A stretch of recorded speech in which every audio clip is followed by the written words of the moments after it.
Hey ladies and gents, welcome back. This is going to be part 3 to What If Naruto Was a Werewolf.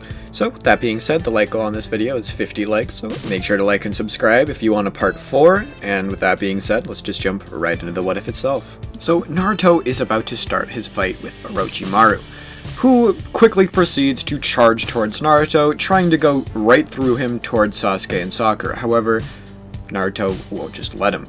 He dodges out of the way, grabbing Orochimaru's arm and slamming him down into the ground, before putting his knee down on Orochimaru's back, holding both of his arms in the air, trying to restrain him. Remember, Naruto is in his werewolf form already, so he is a lot stronger. Like, he's much physically stronger and faster than Kakashi at this point.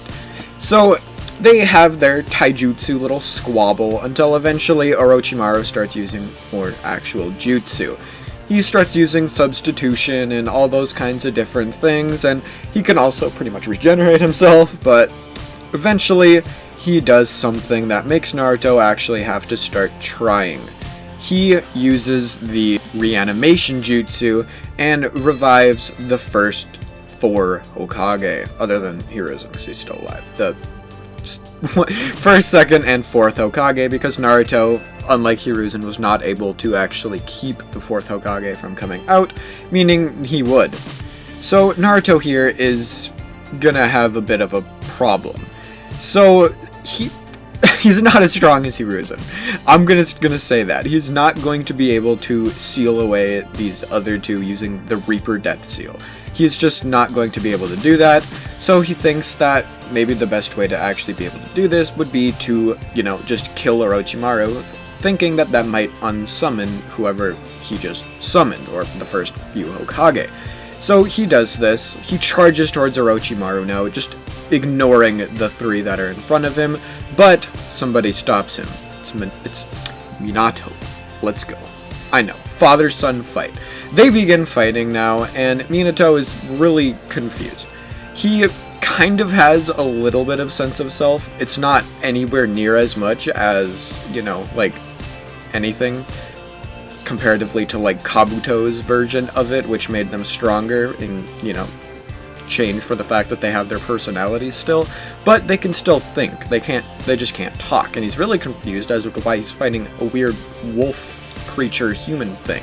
And eventually he notices the headband on it, and it's like, bro, that's not a leaf ninja. That actually can't be a leaf ninja. Like, that's not possible. So they continue fighting for a little bit, and Minato is a lot faster than Naruto, especially with flying Raijin if he was actually able to use it, but I doubt he would actually be able to. So Naruto eventually manages to make a bunch of shadow clones and restrains Minato. He then charges once again towards Orochimaru, and this time he actually gets through the first 2 Hokage because they don't really have any techniques that they can really use because, they just don't, because Orochimaru's summoning is pretty fucking weak.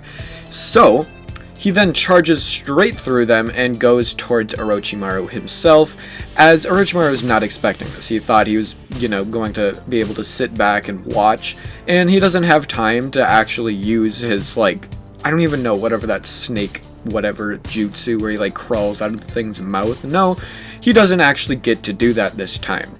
Naruto goes up and straight up slashes straight through him and kills him. So this doesn't necessarily undo the reanimation jutsu. However, it does mean that Orochimaru is not, in control of said jutsu, meaning that the others would get their free will and be able to do kind of whatever the hell they wanted because nobody is controlling them in order to do so. So they stop, fighting each other, and everybody's, kind of, chilling now, and Naruto's really confused. He's like, wait, so they didn't, leave, but they're not trying to kill me? He's a little bit confused by this, but decides to walk up to them and de-transforms from his werewolf form back into his, actual human body, and all of the Hokage are looking at Naruto at this point like, alright, what the fuck? And this is where Minato recognizes Naruto as his son, and he is really confused as to whether or not he should be happy or sad about this, because he's really strong, but he's a wolf. What the fuck? So they decide to like go to where the end of the Chunin exams is all together and explain to Hiruzen kind of exactly what just happened.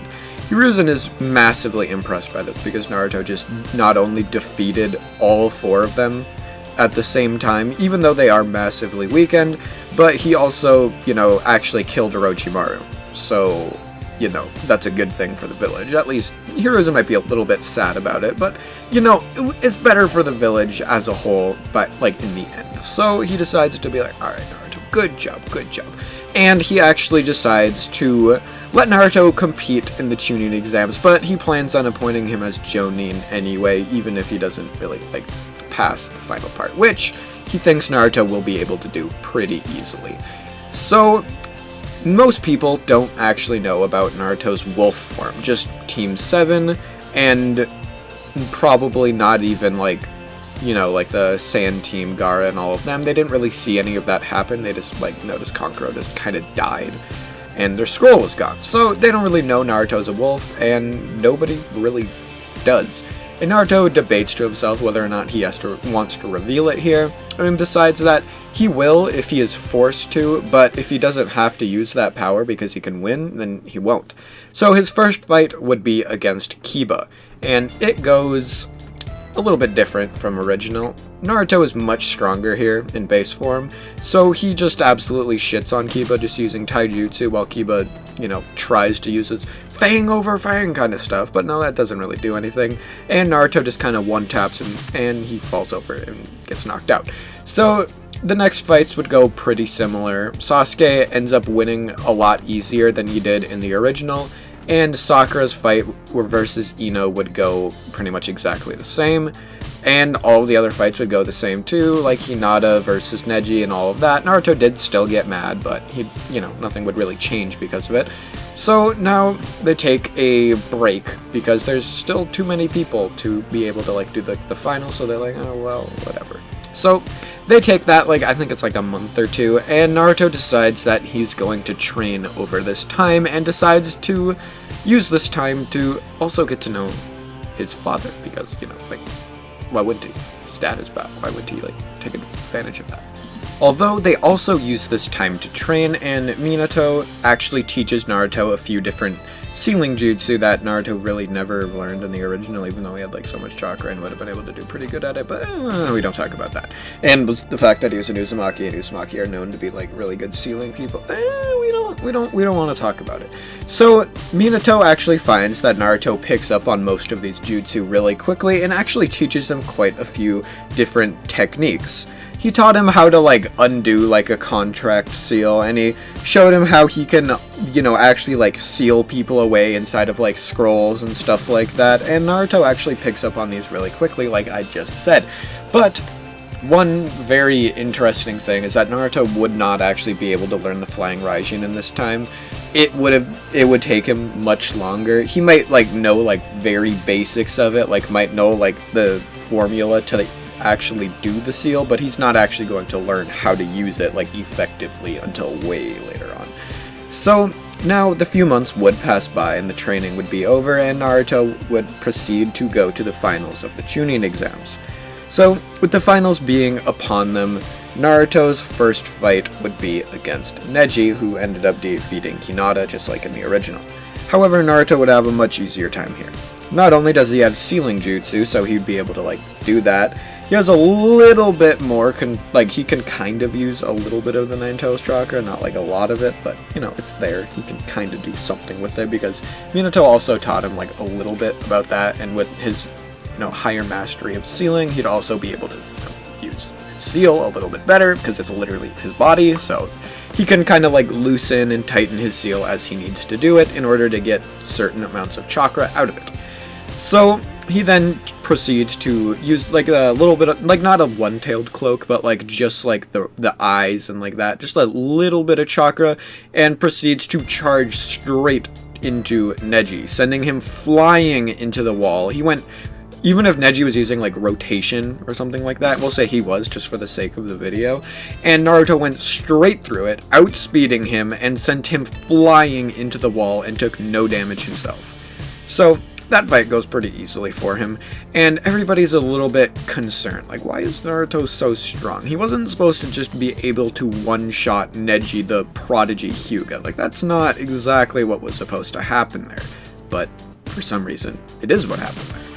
So, obviously Sakura, never, proceeded to the next, part of the actual exams, and Sasuke versus Gaara would be the only fight after that to actually have any sort of change in it.